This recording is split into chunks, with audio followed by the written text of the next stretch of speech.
Hey, what's going on, everyone? So I was gonna do a prediction video for the Hopkins versus Kovalev fight on Saturday, but then I decided maybe I'll do it later. I probably am gonna do one. Maybe, maybe not. I don't know yet. But I decided to do an homage to a great fighter, the man, the legend, Bernard Hopkins, 49 years old and still doing it. Still championship level, still trying to unify the titles, still fighting for his legacy. And that deserves the highest praise. I know he's getting plenty of praise right now, but the man is 49 years old.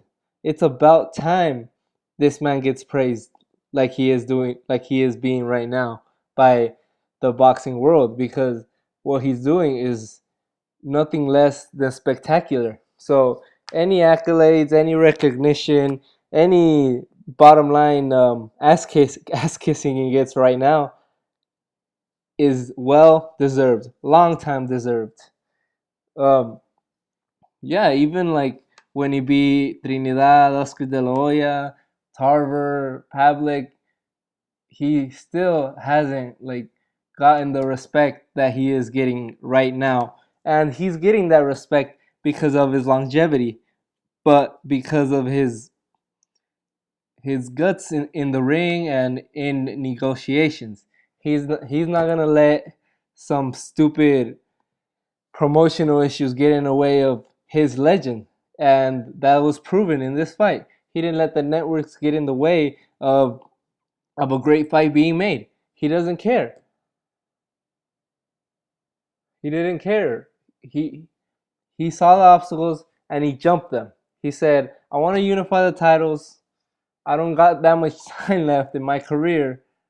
I don't think he thinks like that, but maybe in the back of his mind, he knows that he only has, I don't know, maybe any fight could be his last fight, but that's how he sees it. So he wants his next fight, possibly his last fight, to be fighting for the titles, unifying the titles, to be the undisputed champion in his weight division.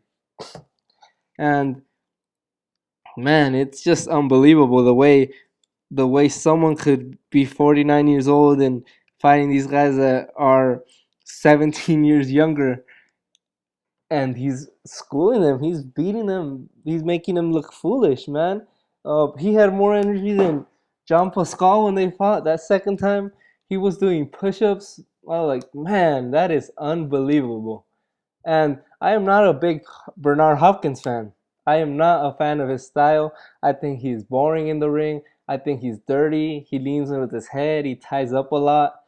And another thing is that I went to his fight against Chad Dawson in LA in the Staples Center. That was the first fight I ever went to live. Yeah, and we all know how that turned out to be. I don't know, feigned an injury, whatever, shoulder injury, got away to leave the fight with his belts, pretty much. And oh man, I hated him so much at that moment. I'm like, man, I paid for my ticket. Everybody here paid for their ticket, and you pull something, you pull this, you pull this crap. Like, man, that's what he did, and I hated him so much. But it's easy to hate maybe his attitude and his the way he talks. I don't know. It's easy to hate his style, but man, you could hate everything about him, but you must respect Bernard Hopkins for everything he's done in the sport. This man debuted in 1988. He fought Roy Jones in 1993. That was his first title shot. That was his first taste at a championship fight. So he's been fighting in the championship level for 21 years. That's how old I am. I was born in 1993, and that's how long he's been fighting. Not just fighting the pro, period. That's the time he's been fighting in the championship level. And he's a very good example of what we could accomplish if we just stay dedicated, stay out of the way of trouble, stay out of the way of unhealthy things that will only hurt us in the long run. We may love it in the short run, staying up late, partying, drinking, doing drugs, whatever.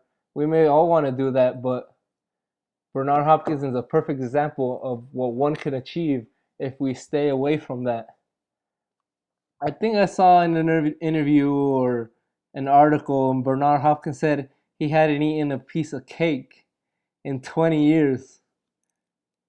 And I'm not a big fan of cake or pastries, but I'll have a piece of cake at birthday parties or something like that.